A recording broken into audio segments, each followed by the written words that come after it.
Mula sa love songs in cassette tapes na nagpangiti sa atin, hanggang sa mga CD players, tuloy ang kilig.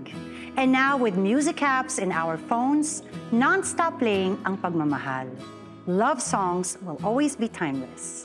At mas lalo pa tayong mai-in love dahil ngayon, mapapanood na rin ang mga kwento na inspired by the love songs that captured our hearts. Gaya ng kwento for this episode, dadalhin tayo ng love sa iba't ibang mundo at sa iba't ibang senaryo. Pero kahit saan, kahit kailan, love always prevails. Inspired by a timeless hit na nagdaan na sa iba't ibang henerasyon at iba't ibang version, pero kahit kailan, nakaka-inlove pa rin pakinggan.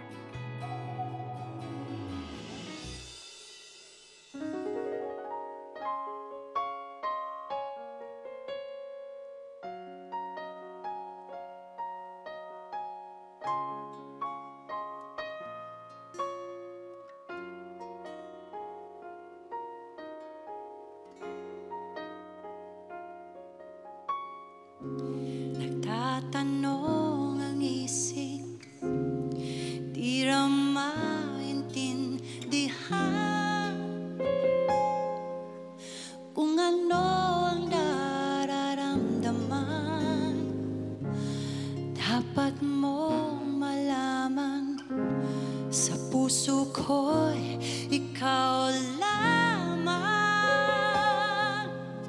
ang isa pangangamba.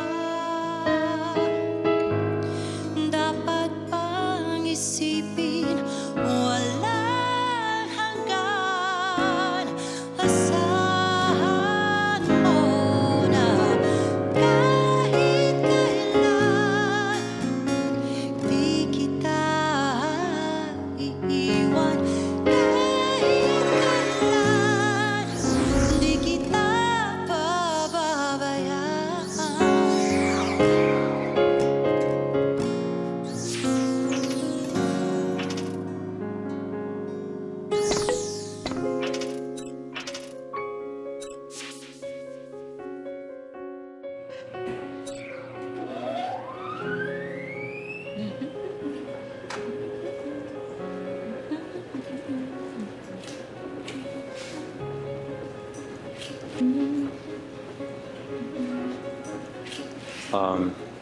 Hi.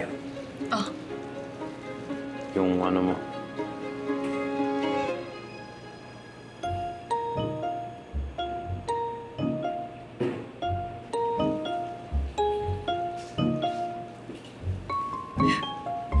Sorry.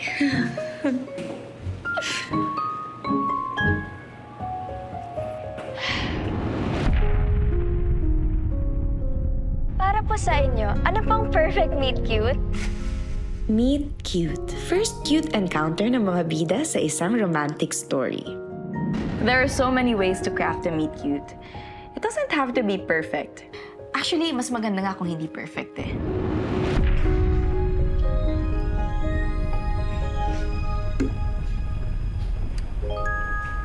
Kailangan mo ng tulong? Interior Laundry Shop Day. Nag-uusap ang karakter na parang matagal na silang magkakilala. Parang ibang brand ata to kaysa sa amin.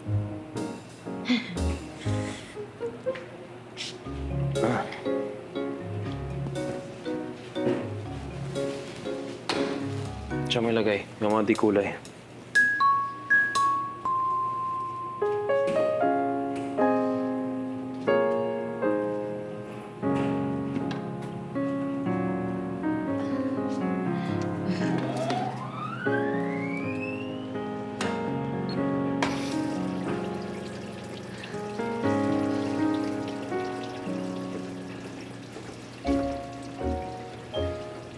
Galing ka bang probinsya? Ah, ganon. Ibang brand lang ng washing machine. Prom din na agad, ignorante na kami, ganon. Kakasabi mo lang kanina eh.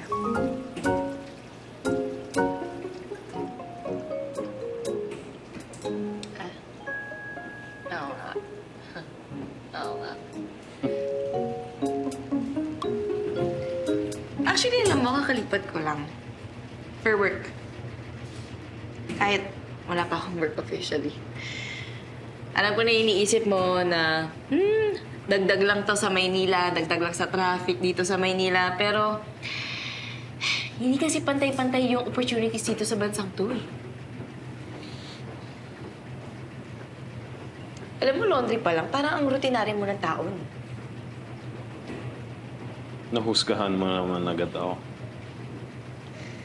Hindi naman sa ganon, pero parang ganon na nga.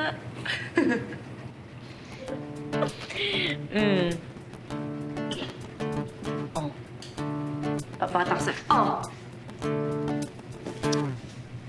5K marathon. Alam mo kung anong runner-up? Third. Dali. Sinulog 2016. Best week of my life. Pero alam mo, yung uncle ko na sprain. Kasi ito si Santo Niño, tinapakan niya. Kasalanan pa ni Santo Niño. Yung rebulto ni Santo Niño.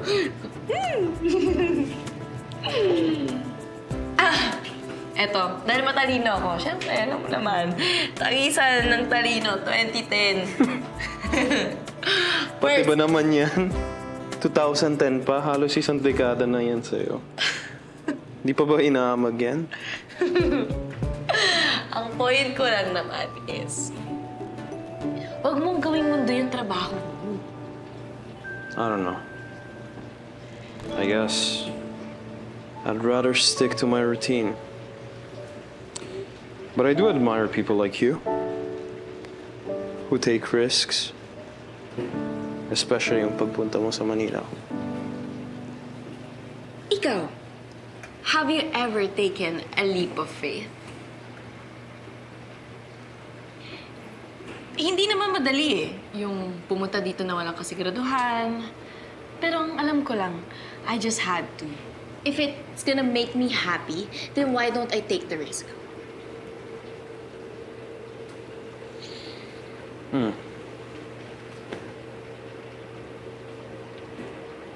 Is security worth the risk? Especially if you're not sure that it's gonna make you happy. Even if hindi yun yung happiness in the end, I think the lessons that come along with it, I think worth it yun. Maybe. Maybe. Ano maybe? Ang ganda-ganda ng mga sinabi ko. Sabi mo lang sa akin, maybe. Ano bang gusto mong sabihin ko? Sabi mo, you like me. Charot.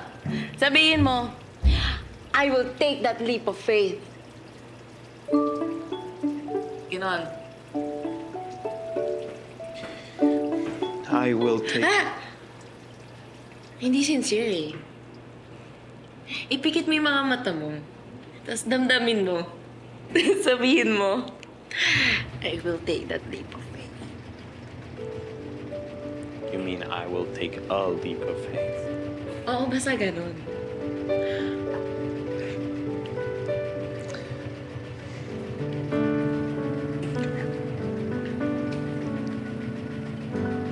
I will take a leap of faith.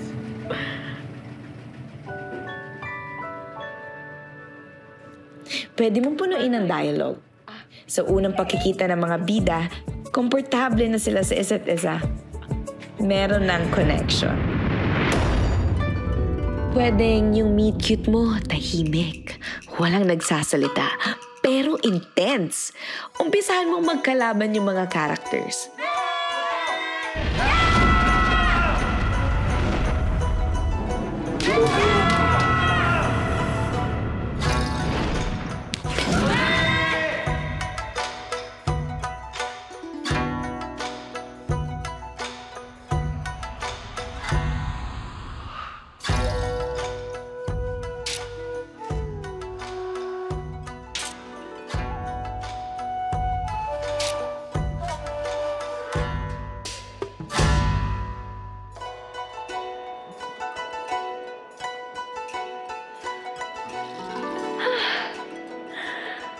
Hindi nag-uusap, mata-mata lang.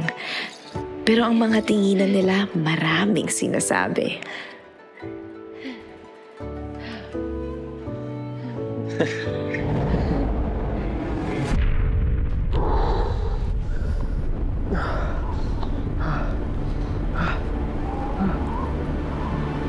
O gawin mo namang cinematic. Yung lugar at panahon very special. Unang kita pa lang nila nasa romantic place na agad.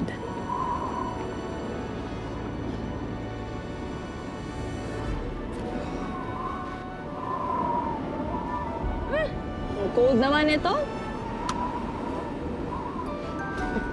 Pinoy ka din?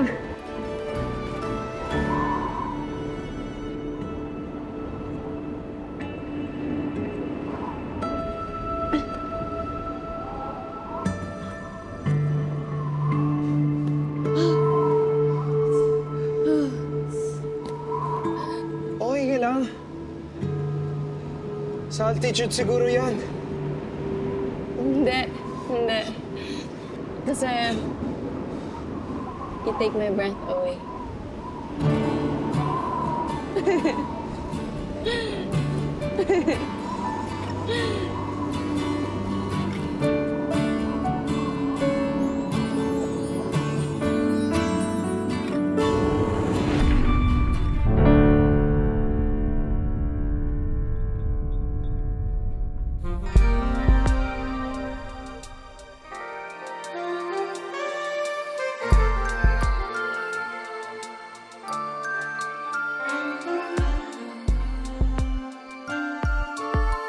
You can also tease your audience. Excite them, draw them in. Yung sexy romance, bigyan mo na agad ng patikim. Ganon.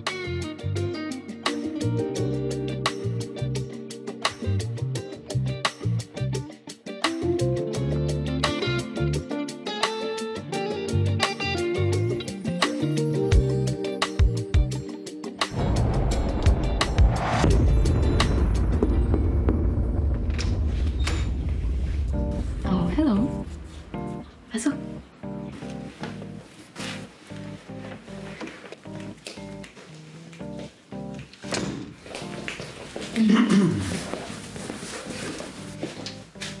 Ito ba yung faucet na may sira? May barako kasi yung tubo eh.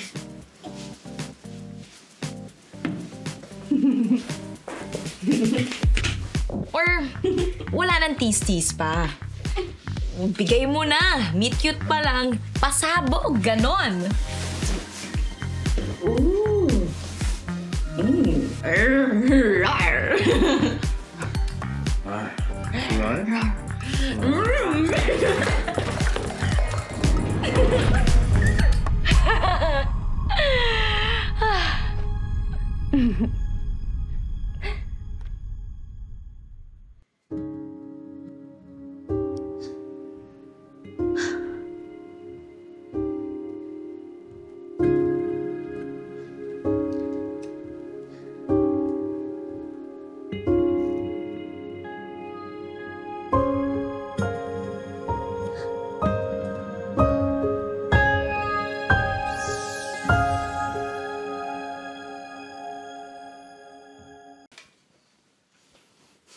Ano ba kasing multiverse na naman yung nire-create nyo? Bakit nagaganyan yung table mo? Disaster. Parang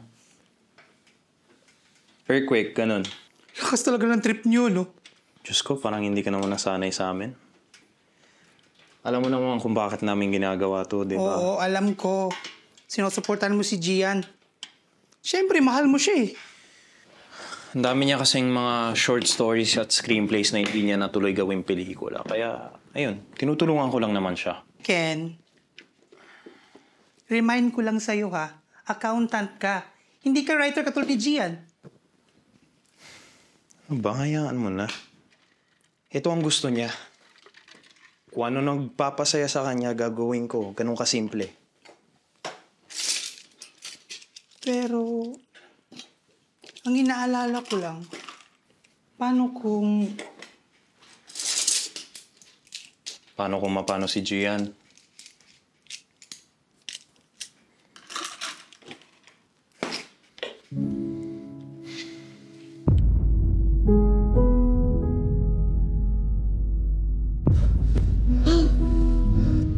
ka lang. Everyday naman naisip ko yun.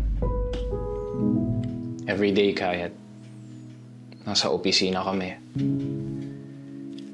Kahit magkasama kami together, nakatambay lang. Lagi na lang niya. Kahit anong gawin namin, nag-aalala ako, Jude. Pero imbes na magmukmuk kami, pareho kakaalala. Might as well do something na ikakasaya niya, di ba? Tama naman ako, di ba?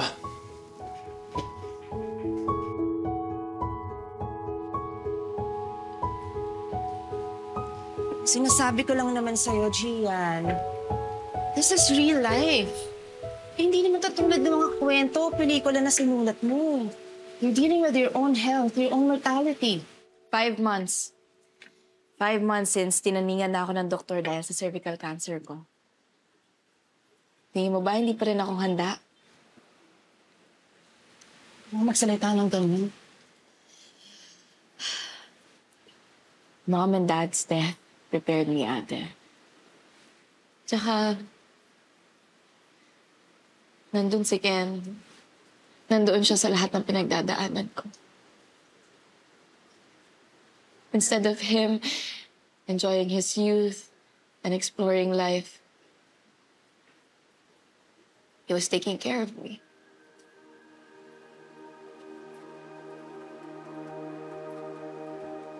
Kahit ito man lang, mabigay ko sa kanya.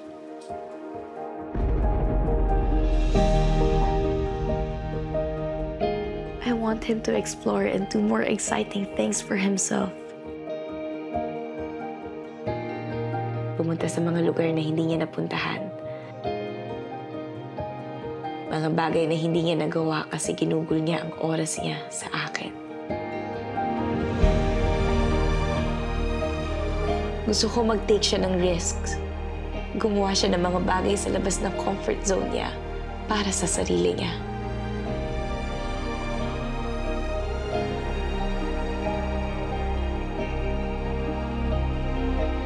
Gusto kong malaman niya kung gaano siya ka-attractive. Magkaroon na lang siya ng confidence to find someone special. I want him to find the joy in the most random situations. That life is not really all that serious. The world is so much bigger than the world that me and my sickness imprisoned him in. Hindi mo kailangan mag-guilty. It was his choice. At sigurado ako sa choice na pinili na maging nasa tabi mo. And so give him happiness.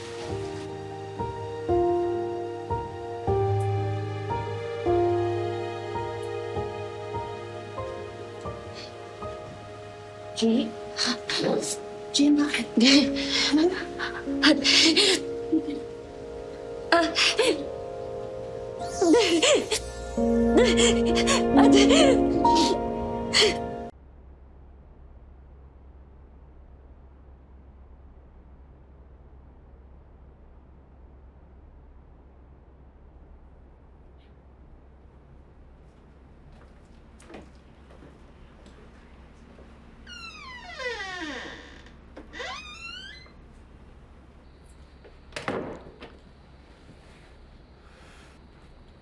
Ken, naiintindihan ko naman kayo. Kahit hirap ako noong una, alam ko kung bakit nito ginagawa. Please naman, tapusin niyo na to. Alang-alang sa kapakanan ng kapatid ko.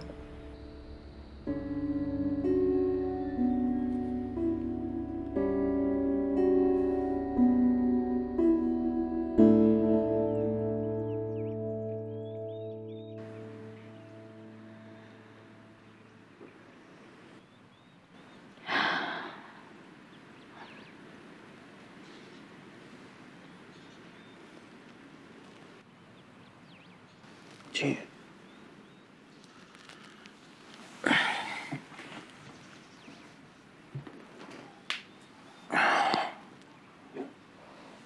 Sorry, pinag-alala kita masyado. Wala yan. Time pa natin gagawin multiverses, ha? G, no. It's too dangerous for you to go out there now. Ken. You need to rest. Relax ka lang. Dahil sa mga ginagawa natin, nakakalimutan ko yung pain. Of course, physically, oo. Pero, doing these crazy things with you, nakakalimutan ko lahat ng iyon. Ngayon pa ba tayo titigil? G, kahit ngayon lang. Sige na. Ken, wala na tayong oras, diba? G naman eh.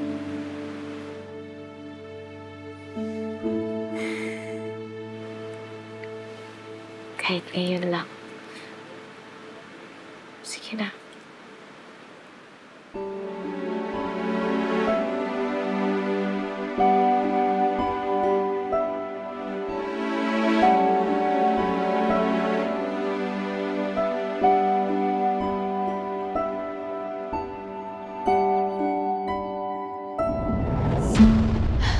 Kinito, lagyan mo nga tong likod ko. Masakit eh. Lagyan. Ah.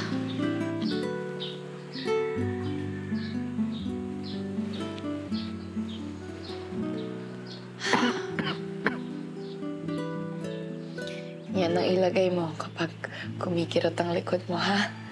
Hindi ko alam kung ano yan, Angelita. At hindi ko kailangan na alamin dahil nandiyan ka. Para punasan ang likod ko.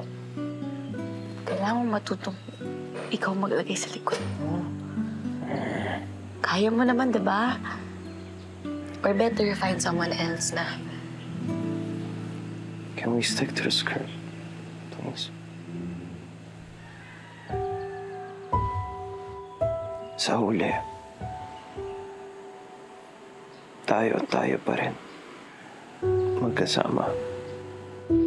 Magkahawak kamay. Magkasintahan. Tayo ang mahalaga, di ba?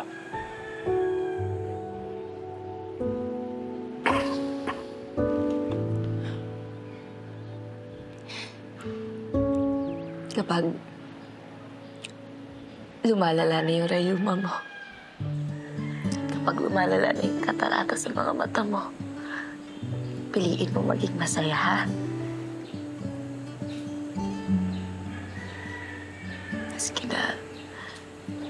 Maski na wala na ako, ang mahalaga, nandito ka.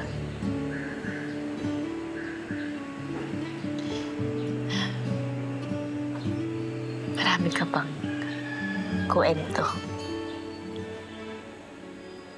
Magagandang kwento.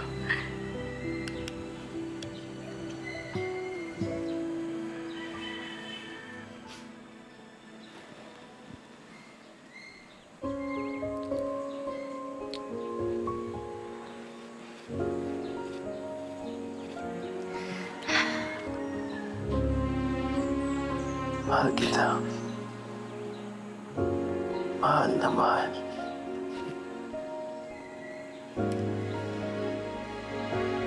Mahal din kita.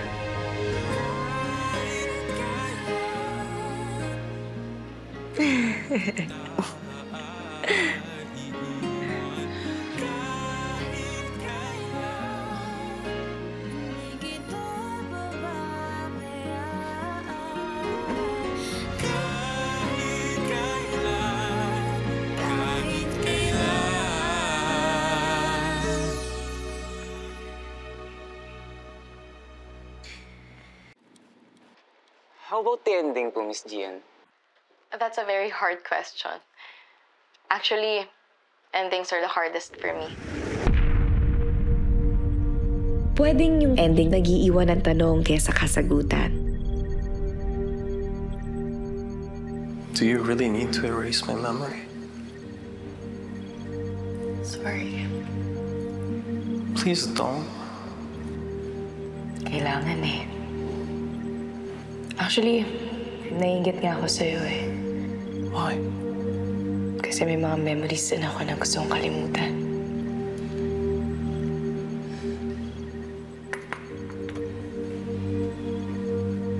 Masaya ako na yan.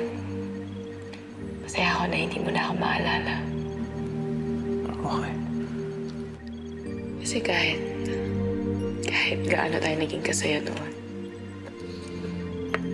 may mga nakakabit na masasakit na gusto ko sana makalimutan mo. What I want? What if I want to remember both? The pain and the happiness. Wala nang dahilan pa para alalahanin yung mga alaala. Kung hanggang alaala lang naman yan. No. I don't want my memories to be erased. I will just have it retrieved. Please make new memories for me.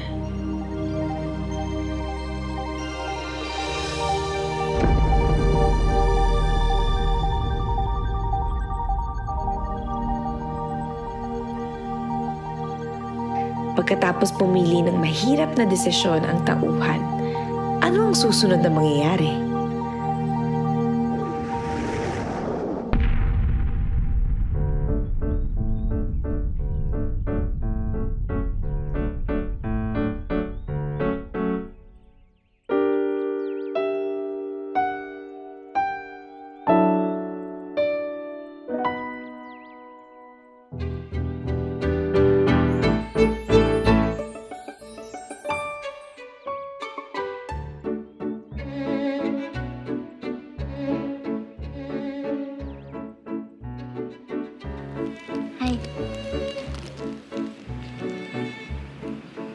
Hey.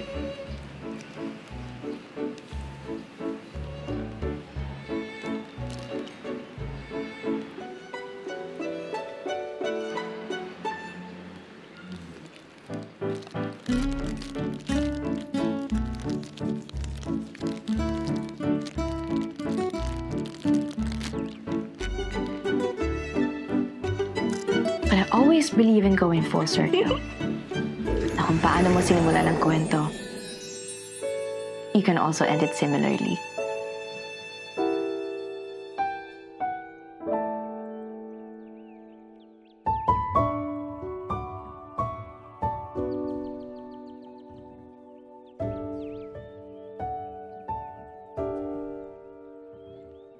Sana sa universe na yun dati, hindi ako nag-hi sa'yo. Hindi ako humingi ng bagoong. Hindi kita nakilala. Hindi naging tayo para hindi rin kita nadamay sa paghihirap ko dahil sa sakit ko. Sana hindi mo nilaan ang almost 1 taon mo para lang alagaan ako.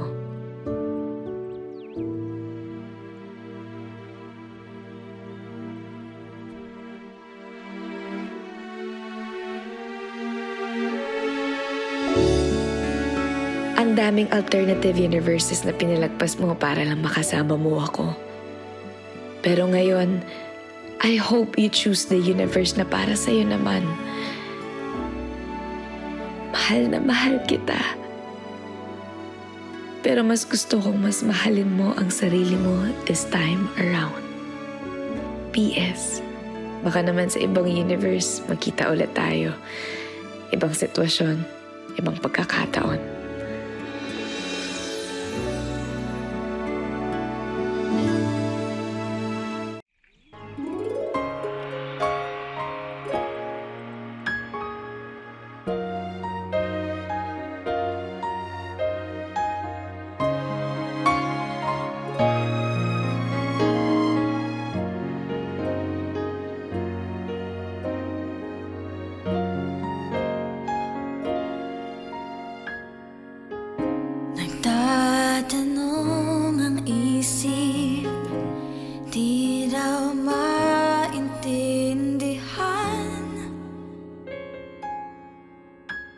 Kung anong nararamdaman, dapat mong malaman.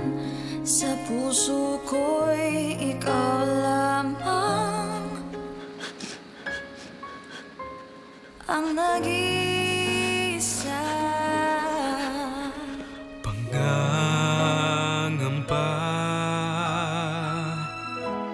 dapat bang isipin walang hanggan? Asahan mo na kahit kailan di kita... May mga ending na happy. May mga ending din na malungkot. Pero sa bawat ending, may paparating na bagong kwento. Pwede mong buksan. Malay mo, may sequel, di ba?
Kahit kailan, love talaga ang nagbibigay buhay sa atin. Kaya kahit wala na yung taong mahal natin, hindi mawawala ang pagmamahal natin for them. Gaya ng meron si Ken for Gian. Kaya guys, let's continue to love as long as we live. See you again next week. Ito ang show para sa mga gustong ngumiti, kiligin, magmahal, at sa mga gagawin ng lahat for the love.